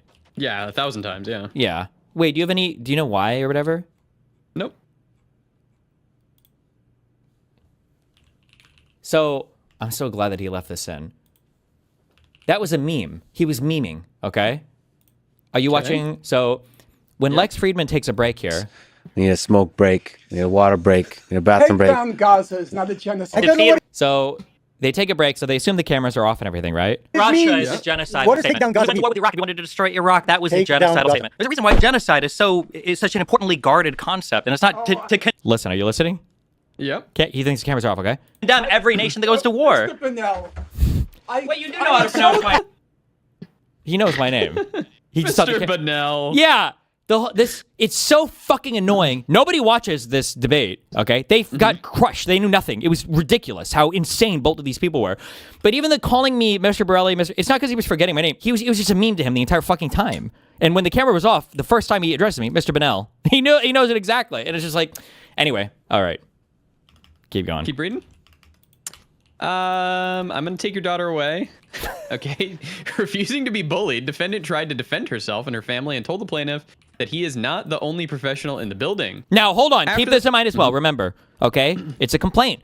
You can write whatever you want in a complaint, and you can write whatever you want in a response to a complaint. It's civil lawsuit. Who the fuck? You write whatever you want. There's not necessarily anything proving it. We see that. They call you a pedophile in your lawsuit all the time.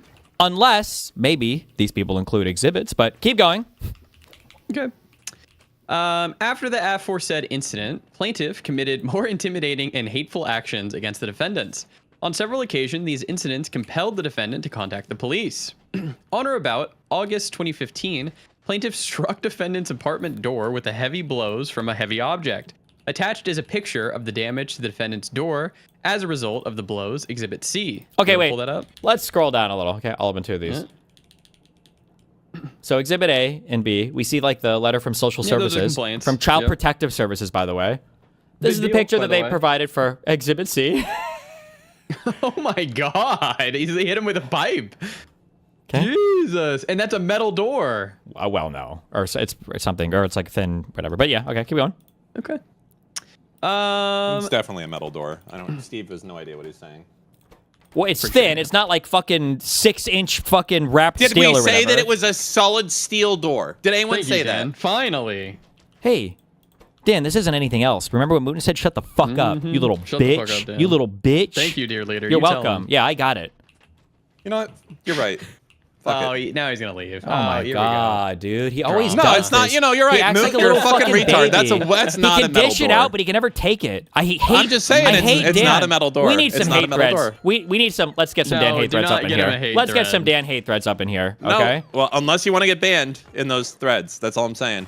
Go. You're not won going to the get banned. Forethought Wars We over brought back this. Forethought as a guest mod, and the only thing he can moderate are Dan threads. Okay. Holy. Literally my nightmare. Plaintiff would also strike the walls and ceilings of his own apartment, which would rattle and terrify the defendant's families upstairs. This is just a nice family, man. Plaintiff would engage in unprompted harassing conduct with defendants. At one point, plaintiff went up to the defendant's apartment and rang the buzzer and refused to let go. Moot! This act... I just need you to... You're still not ready! We're not even all the way through. You're not ready! Maybe we're halfway through the crazy shit. Keep going. Okay. Maybe. This act caused the defendants, and especially their baby daughter, to hide in fear. Plaintiff would also fasten menacing, outrageous, and defamatory letters containing prejudice, hateful, and abusive language upon the front door of the defendant's apartment in full view of the other people in the building. In one of the letters, Exhibit D, which plaintiff posted outside the defendant's door on or about June 14th, 2016, so it's been going on for about a year now, plaintiff told defendants to rent a gorilla cage in the Bronx Zoo, and plaintiff will happily supply them fresh bananas. What?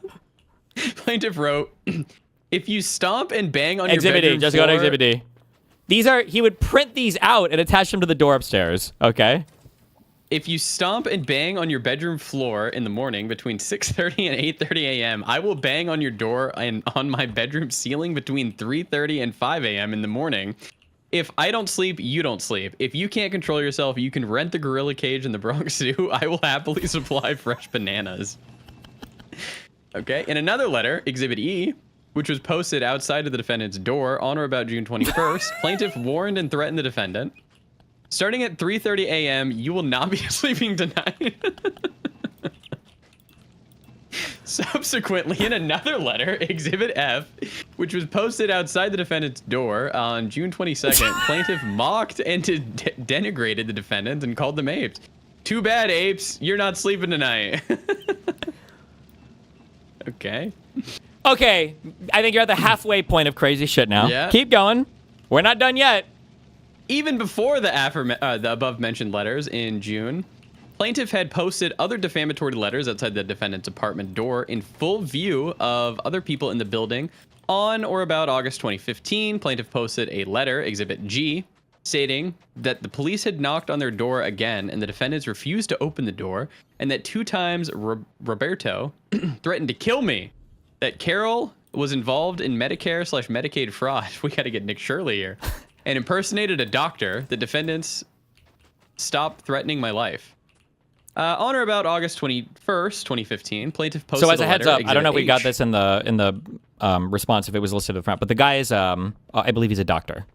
In case you didn't know. Finkelstein is a doctor. No, not Finkelstein. The defendants, one of the defendants, I believe, is a doctor or works at a doctor's office. Roberto is a doctor or works at a doctor's office. Yes. On or about August 21st, plaintiff posted a letter, Exhibit H, stating that Carol had a former job at the fake medical office next door, run by the Russian mafioso doctor, that he would call the police and tell them about Carol's past, that he had warned them about the illicit activity that the defendants carry on like animals. Okay, just for my knowledge, what color are these people? Hold on. You're asking me what color Carol and Roberto Oleanos are? You're asking me that? My guess is brown. sure. I'm just going to go ahead and guess there. I would assume brown as well. Yeah, yes. that Roberto Oleanos is probably brown, would be my guess. I could be wrong there, but go ahead. Yeah, I don't see color, so. Same. On or about August 2015, plaintiff posted a letter, Exhibit I, stating that illicit activity is taking place in the defendant's apartment and plaintiff will report them to CPS and the police. On or about August 20th, plaintiff posted a letter, Exhibit J, stating that if you don't stop the noise, plaintiff will call the police. The defendants will end up either deported, arrested, or without your child. I just want to say, whoever sold these motherfuckers the apartment, I guarantee that They they knew. got it like abandoned, dude. They knew. These guys are coming in. It's like, oh, apartment, very cheapo. Yeah, and the guy's like, Yes, yeah, apartamento. cheapo, mucho gusto. Good luck, yo. Bye. On August 21st, plaintiff posted a letter, Exhibit L, stating that Medicaid/Medicare fraud is a criminal offense, that impersonating a physician is a criminal offense. Tell Dr. Al Sayed. Uh-oh. On or about August 22nd, plaintiff posted a letter, Exhibit M, stating that they have 8 days to move out, and if you are still here on September 1st, someone is going to jail. That's crazy. August 22nd, Exhibit N, stating that if the noise continues... Are you going through any of these exhibits? Exhibit G? We had that one. I'm waiting for you to scroll to them, yeah. There. We have Okay, that's our nice. norm letter there. 2 officers from the Yeah. 61st Precinct knocked on your door this morning, and again in the evening. I told them that you were inside and refused to open the door. So he's walking over to the apartment as the officers are knocking in to tell them, oh no, they're in there, officers. Keep knocking. If anything happens to me, you will end up in jail. You better stop the noise and stop threatening my life. I was advised by the officers to call 911 every time the noise starts, or you threaten my life. The officer said that sooner or later you will not be able to hide anymore. Exhibit H. You committed the biggest mistake of your life yesterday. I had 2 guests in my apartment. One of them a professor of criminology. They listened to the noise for 4 hours. At midnight, we all went together to the police precinct, where we all spoke to several police officers. The police are now fully informed about the situation. They urged me to call 911. The moment the noise starts again, I also contacted Child Protective Services again. I already spoke to several of your friends in the elevator on the way to your party about you. I now know your places of employment, which I will contact this week. But here's your big problem. On Tuesday, August 18th, I will contact Immigration and Naturalization Services. I will inform them of young doctor Carol Oveanos' former job at the fake medical office next door, run by the Russian mafiosi fake doctor. I know exactly what was going on there. Faking a medical establishment in New York is a criminal offense and grounds for immediate deportation. Carol and Robert's papers and your babysitter's papers better be in order when INS pays a visit. You now have 2 days to quickly and quietly vacate the apartment. If you make any noise while moving, I will immediately contact the police again and tell them about Carol's past.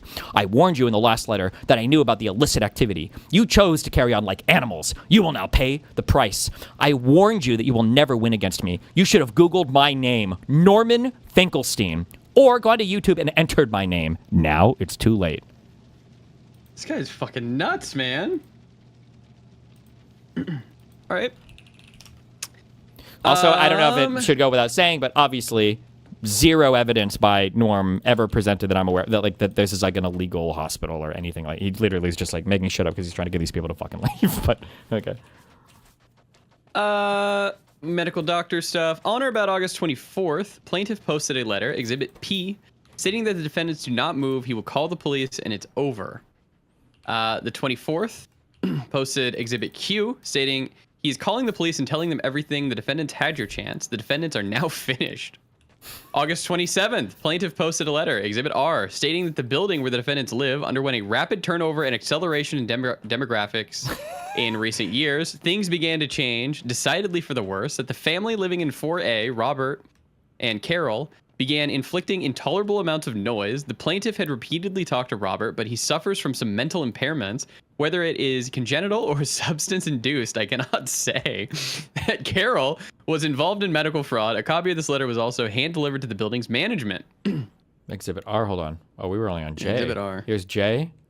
These are crazy. Just...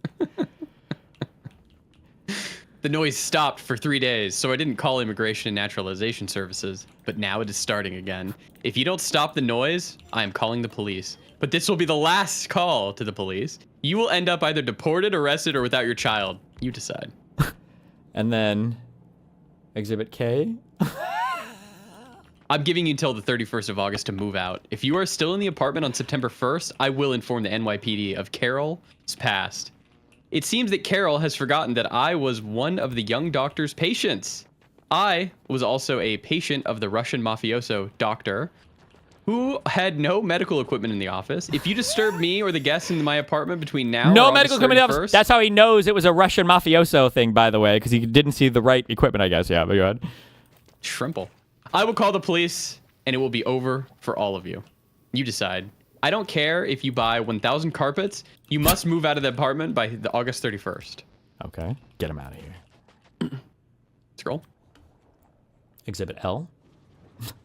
Medicare, Medicaid fraud is a criminal offense. Impersonating a physician is a criminal offense. A babysitter who does not pay taxes is committing a criminal offense. You should keep this in mind next time you threaten to call the police. It will be your last time. I will tell them everything you have had. You better keep that child quiet. Okay, next. You have 8 days to move out. If you're still here on September 1st, someone is going to jail. That one is the craziest one. Medicare, Medicaid fraud is a criminal offense. Faking a medical establishment to commit medical fraud is a criminal offense. Do you want to go to jail? Next. Let me just say, for a brief moment in time, the homes are better than apartments. People in my community were up bigly after this. Okay, go ahead. You have 8 more days to move out. If you are not gone by September 1st, I will go to the police and tell them everything. I love all like the arbitrary deadlines that he just like those. Like you have 2 days, you have 8 days, you've got 5 days. You get Medicare, Medicaid fraud, impersonating a doctor, fake medical office. You'll end up in jail for a very long time or deported. So get out of this building while you still have a chance. You had better tell the babysitter to keep the child quiet. If there's any noise on Monday, I will not ring the buzzer. I will not bang on the door. I will just call the police and it will be over for you. You decide. If you don't want to go to jail, you tell the babysitter to do her job. Next. You have until noon.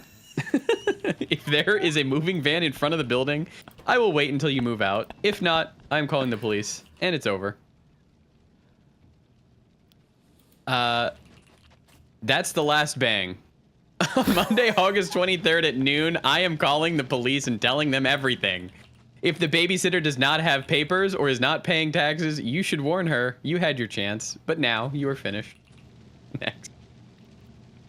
Oh my God. Oh, you don't read all this, but so a memorandum of notice. This was Exhibit R. Okay, yeah. This was on or about August 27th. Plaintiff posted a letter stating that the building where the defendants live underwent rapid turnover and alteration in demographic in recent years. By the way, demographic. So I think he posted this like in the somewhere like in the front of the building, like inside, like where maybe the mailboxes are, so basically everybody could see it. But okay, that's Exhibit R. You don't have to read it, but that's just him complaining about his neighbors. Yep. Okay. And then on or about August 28th, plaintiff posted a letter, Exhibit S, stating that defendants should cease their intolerable conduct, that Carol was involved in Medicare/Medicaid scam that bilked both senior citizens and the federal government. The defendant's child is a victim of neglect. A copy of this letter was also hand-delivered to the building's management. Okay. On or about October 2nd. So wait, real September quick. 1st has come to pass. Yeah. Yep. Okay, and then one more quick thing, just related to that debate that we did. I gotta say,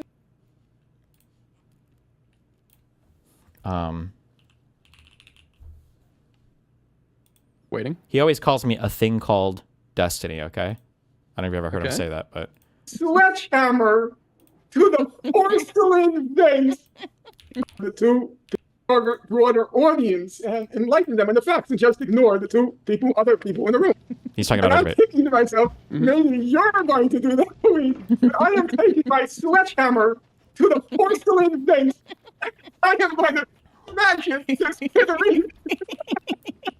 So every time Marine got into a serious mode, as he answered that thing called destiny, I feel like, what the fuck are you doing, Marine? You are taking this sack of shit seriously. That is not going to happen on my watch.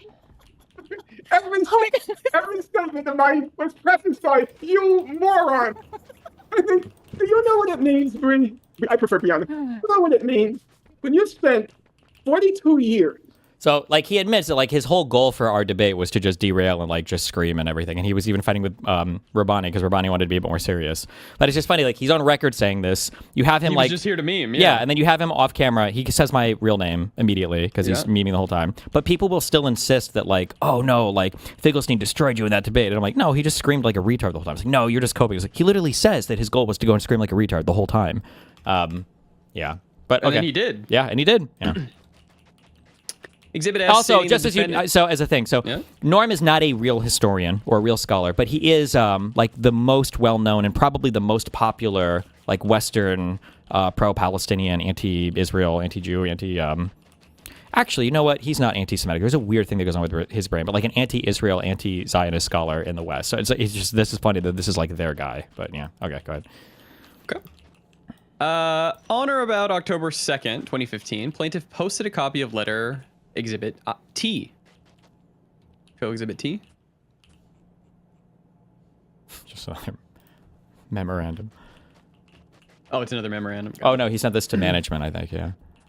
Please take notice that the banging and stomping from apartment 4A continues, unabated. This incitement, incessant racket has interfered with any right to the quiet enjoyment of my apartment. On some days, the ceiling shakes and the walls rattle to the point that I fear for my safety.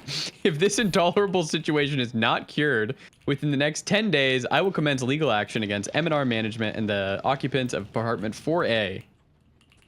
Roberto and quote-unquote Dr. Carol. Hand-delivered on October 2nd. Okay.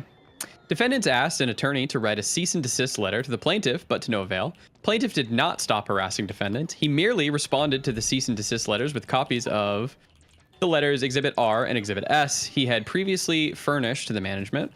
On or about the night of June 22nd, 2016, while defendant Carol and her baby daughter were inside the apartment, Carol heard a very loud crashing noise on her apartment door. She was pregnant at the time and was very scared. Looking out of the peephole in terror, she saw the plaintiff outside of her apartment brandishing a knife and what appeared to be a gun. Carol called the police, who subsequently arrested the plaintiff. Faced with the series of events, the family had been wanting to leave the apartment to escape from the plaintiff. Defendants eventually moved to Staten Island on or about October 31st, 2016. Subsequently, the DA's office called the defendant and asked them if they wanted to continue their criminal complaint. Thinking that their nightmare with the plaintiff was finally over, the defendant advised the DA's office that they did not want to pursue the criminal complaint against the plaintiff. But when the criminal case was discontinued, the plaintiff filed this present action, which is frivolous and is unfounded in both law and fact. It is merely another act done by the plaintiff in his campaign of bullying and prejudice.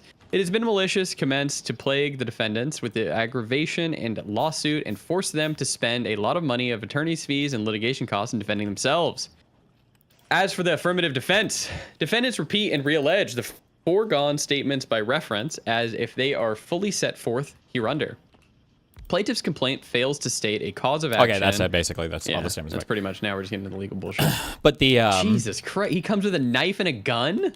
Yeah, it's just fucking. It's just crazy. Like he is so eccentric. He's insane. Maniac. Yeah, but it's just funny that this is like their top guy. This is and their again, guy. I always say this as examples for like Hassan's behavior or any of my opponent's behavior. And that's why I get so fucking ass pained when people in my community are like, Destiny, though, you shouldn't have said this because of optics, blah, blah, blah. And it's like, I don't think you guys realize like how much shit these other people get away with just because nobody actually gives a fuck. Like, it's not about the fact of the matter of anything. Like, could you imagine if there was a complaint against me where I'm like calling CPS and the police and Brandish immigration, a gun. They would just call you a murderer, and like an attempted immigration, murderer. yeah, just because somebody was making noise, and we don't even know if they're making noise. For people in chat that are talking about the noise thing too, now obviously I can't speak to it. Maybe these people were making an exorbitant amount of noise that warrants 400 fucking visits from the police that never amounted to anything. Maybe, but some apartments are really good at soundproofing. Like where I live now, I don't know how. They're just I don't hear anybody, and clearly nobody hears me because I'm fucking screaming all hours of the day. Nobody cares.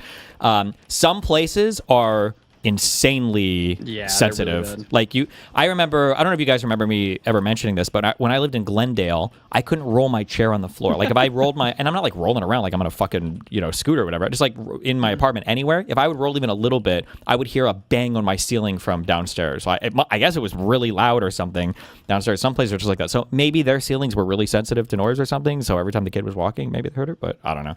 But Jesus Christ.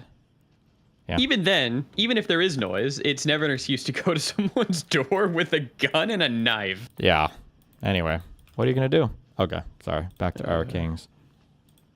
And when you come I really want to watch Finkelstein on Hassan today, though, because he talks so slow that I think it's disrespectful. I think he needs some kind of I think he needs a translator or somebody to go with him. I don't think you should be able to talk that slowly and consider it to be respectful to the audience. It's intolerable. Over here, where it's a totally different system, right? It's a totally different culture. Everything's different, and you kind of have to challenge a lot of things that you know. Yeah. And you already do, because you're much more progressive than the common person, I would say. But even then, like when we moved here, I considered myself an ultra liberal when I first moved here. But my eyes freaking opened up. Have you become more sympathetic to what's going on here? No, if anything, I've become more centrist. You know what I'm saying? It's crazy. Yeah, it's serious. I'm not even joking. Yeah. And the funny thing is like we don't watch Chinese news. We don't really buy the Kool-Aid here either, because just in general, we don't want to buy the Kool-Aid. But just through living and conversations and exploring the country, and you know, you kind of get the lay of the land. From our lived experience. I think you guys need to start drinking the Kool-Aid a little bit. It's awesome, He's gonna start brainwashing us. Start turning you guys You're drinking more than we have at this point, man. He's like, you guys have to have Chinese in your life. I'm gonna make you guys Chinese. Jesus Christ, bro! I'm the most annoying fucking white guy who goes to China. You're like telling everybody to be Chinese. Let me lecture you about your own culture. So I guess it's a quick thing, because I forget how much we've gone over or not. If you study history, when you're studying history, scholars of history, I've never seen an exception to this, and I've never had anybody email me otherwise, but generally scholars of history, you have to be fluent in the language of the place you're studying, because you need to be able to go through original sources on your own. Yeah, you gotta read the primary text. Yeah. So Finkelstein has published some number of books, some of which are like the most popular books on Palestine and Israel in the West. But he can't speak Arabic or Hebrew, so he's not able to go through any of the original sourcing on his own, which is just like you could call him maybe a pop historian, I guess would be fair, but like an actual historian, not being able to read the language of anything of the conflict or the history of the place he's studying is exceptionally rare that I've heard. I've never seen that be the case before, but yeah. It's like nearly disqualifying as a historian. Yeah, basically, yeah. That was crazy. I'm just seeing the Adidas jacket, though. I should be wearing it over this. We'll superimpose a logo. Thank you. Yeah, Photoshop it on top.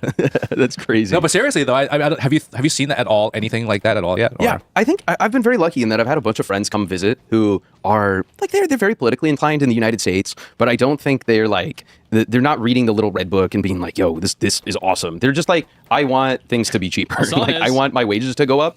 What? He was talking about. Hold on, I'm sorry, wait, real quick. Somebody said, as a person currently getting a history degree, that's completely untrue. If you could give me an example of a well-cited historian on a particular topic that can't read the language, I'd be very interested in hearing about that. I'm sure you could get a degree or study history to some extent and not know the language. But I actually, I don't even know if that's true. But if you specialize in an area, even for philosophy, I feel like I've heard it said a lot that, like, if you're really going to learn moral philosophy, that like you should learn German. That's like a highly encouraging. That's just for philosophy. Couldn't you have trusted translators instead as a historian? Well, the problem is that, one, any new material you come across, if any archive is made available or any new material comes out, you have to rely on another person to translate it, which is already iffy. And then the second issue is that there's no replacement for reading something in the original language. Like some languages, or maybe every language, there are just some things that when they're said in that language, things just carry like a slightly different connotation sometimes. And sometimes it's important to know the original language. Yeah. And also it's like, it's your life. Like if this is going to be your job, you should learn the language. I mean, like you should know the language. In accordance with... How could you be so curious and so interested to dedicate your life to the study of a particular area and not learn the language? It doesn't make... I don't know. That's it. Yeah. But now if you're just talking about like a broad... Like if you just get like an undergrad in history, and I'm not trying to minimize an undergrad in history, but if you're getting like an undergrad in history, you want to teach history or something else, that's different than being like a cited historian in... to be like a historian for a particular like thing, you know, country or history or whatever.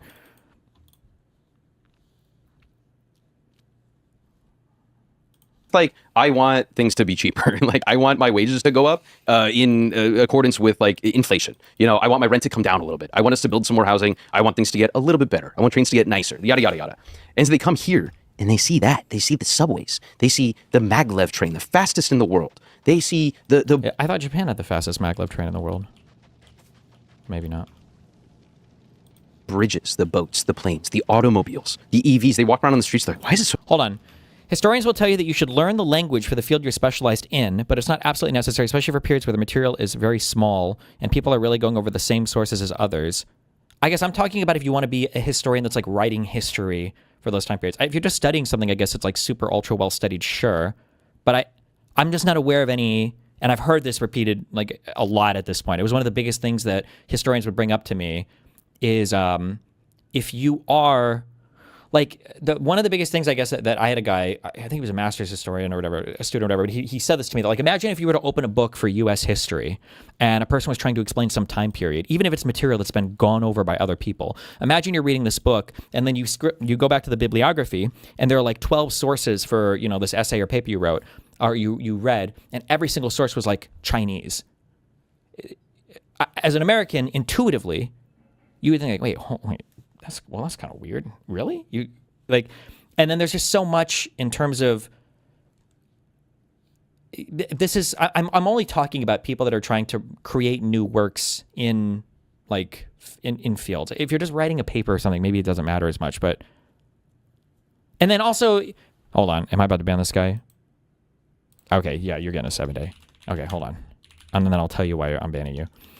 Yeah. Destiny, sometimes learning a language that was spoken by 50,000 people 2,000 years ago and is well covered by translators already isn't worth the hassle. Yes, I'm not telling you that you have to learn the Akabanuji language if you wanted to write an essay about the Akabanuji tribe in Antarctica or some shit. If you're going over World War II Germany, or if you're going over like French history and you can't speak or read French, it is super ultra sussy baka. I can't, actually no, I stand even stronger on this opinion now. The idea that you would be trying to study the history of some country and you can't, any peripheral source, if something is referenced, now you have to contact a translator, you got to ask them to translate, you got to make sure the translate, like for every single thing you do, no, you got to know the language. I'm sorry, you have to know the language. You got to know the language. You have to. Maybe not a dead language or not a super micro language or whatever, but for the big ones and the big historical things, you should. Fuck you. So then you're even more mad at Finkelstein. Well, I'm not mad at him. It's just people cite him as like an actual credible historian for Israel Palestine. He's really not. And if you actually go through his books, they're dog shit. I went through, it wasn't a whole one, I don't think, but I went through part of one at least. Was it the Holocaust Complex? Or was it, it might have been Gaza, like an inquest into its martyrdom or something. And my God, it's bad. His sourcing on everything is really, really, really bad. Holy shit.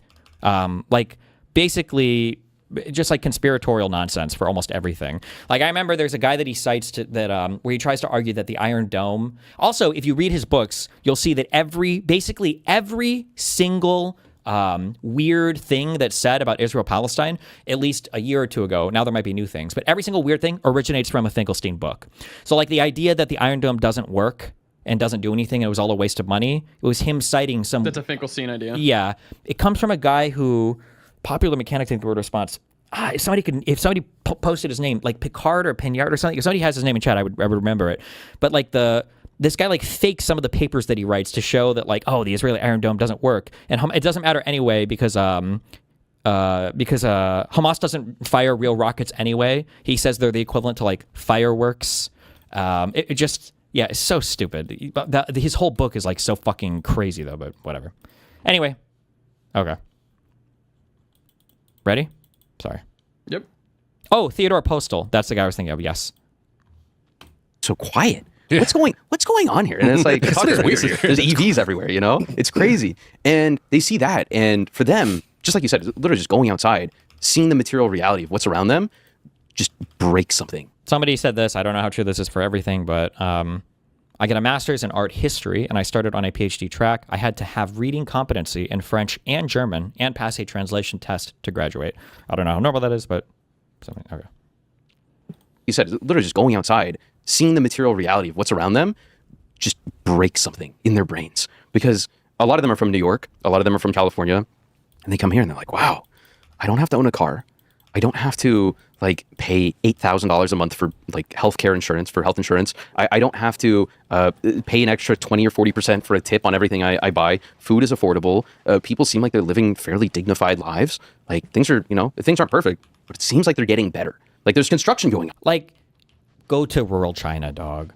Like people, yes, when you are ultra wealthy and you go from one country to another, then obviously like things look fucking amazing. But like you can travel out to rural China where the standard of living is nowhere near as nice as it is in some of your big, huge cities that the tourists are in all the time. There's trains building new big buildings, and that's so jarring to see as an American, because you see progress happening in real. My grandfather had a PhD in chemistry, and he had to learn French and German. That was in the early 60s, though. Well, that's because we were still learning chemistry from all the Nazis. Sorry. New big buildings, and that's so jarring to see as an American, because you see progress happening in real time, and it goes to show, like, the state can do things. The state is able to actually affect meaningful change. Whether or not you love every part of it doesn't really matter that much, because materially, people's lives have just gotten so much better in the last like 40 years. And that's so cool for people to see in person. So I don't even have to be like, yo, here's this book, read all about like this big theoretical thing. You just look around, man. Here's a photo from 30 years ago, and look at this now. It's completely different. Damn. Yeah, it's interesting. I used to always say this one thing. I moved here a while ago. It's been like 18, 19 years. It's been a long time. And we used to always say Shanghai, or just China. Living in Shanghai, I would say Shanghai. The hardware, right? The infrastructure, in other words, was developing at an alarming rate. Like literally, the next day you go out, you leave your home, and it's a different corner. That crazy, and then you can get a taste of it now, but multiply that by 10. I can imagine. Yeah. And so that's one. It was like the hardware was getting upgraded, but the software takes a little bit longer. Yes, I agree. And I felt very strong about it. We've talked about this before. The software meaning like society, cultural norms, behavior, people's exposure to things. Yeah. Because don't forget, there's a very dark history. Yeah. That's pretty recent. Yeah. And so, with that, the software is going to take some time to upgrade. But now I feel like the software has been upgrading.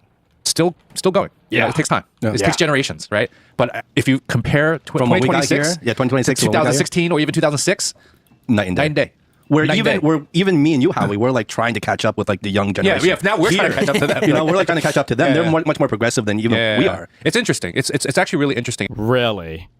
They're much more progressive than even we are. They're exclusively talking about like public transport and stuff, but okay. Yeah, and that's an interesting conversation. Maybe we can kind of like talk. Also, there must be, but just to ease my mind, are there any like non-white people that can come out and give these opinions too? Because I feel like it's always like white wealthy people from America, the wealthiest white people from America that are moving to these countries. Like, it's actually so crazy how amazingly nice it is to live here. And it's like, oh, really? As a super wealthy white dude, you moved to China and went to the most expensive city in China and live in a really expensive place, and you're doing super, and it's actually really amazing? Wow, tell me more. About a little bit, because you're still pretty newbie here, and we've been here for a while, but it'd be interesting to hear those type of perspective differences. And first of all, so you say you've been here for 8 months, and you're already feeling out that change and stuff like that. But what's the biggest thing that kind of hit you in the face? Kind of. I actually made a list. Ooh, interesting. I made a list, and actually I recently wrote about this in a book for Code Pink called "China's Not Our." Wait, hold on. Somebody said former Bridges guest Milo hates Destiny. So he doesn't hate me. He just is bullied by his fucking audience, and none of these people have a spine at all. He got bullied the second we did that Bridges episode. His whole audience was fucking leaving comments on his YouTube saying, I can't believe that thing was Destiny. So he donated $200 to Professor Pro Genocide over here. Looks like we are crowdfunding monetization on this one. Had the overwhelming displeasure of joining this. Jesus Christ! What did he say? Sorry. Hold on. does hate you. I need a source on this. There is no way that's real. I need a... Link me the comment on the video.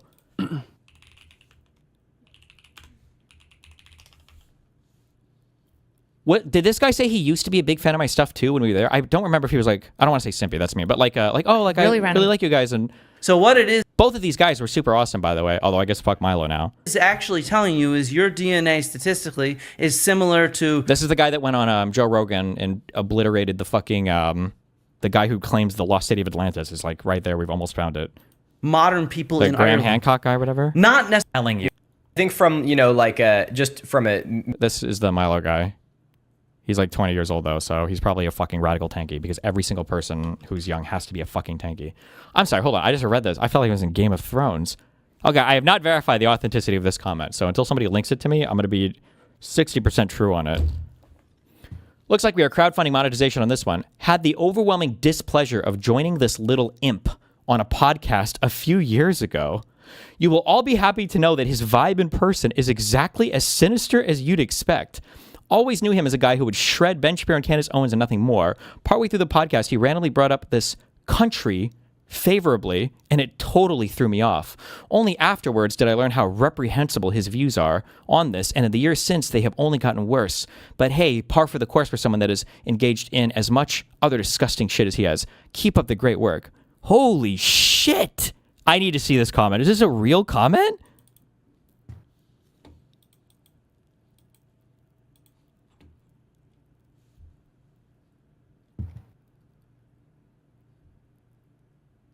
Search the transcript for Israel on your video. I don't want to dig all the way back, but it's just like, well,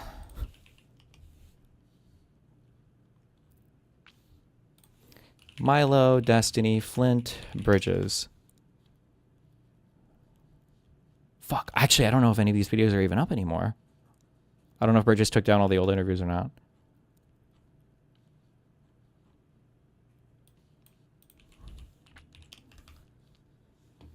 Wait. In his most recent video, Milo denounced liberalism. What do you mean denounced liberalism? What?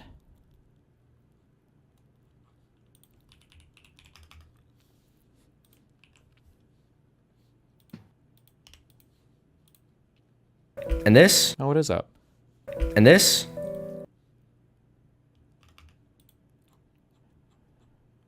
What do we even bring up Israel for? Doesn't even come up.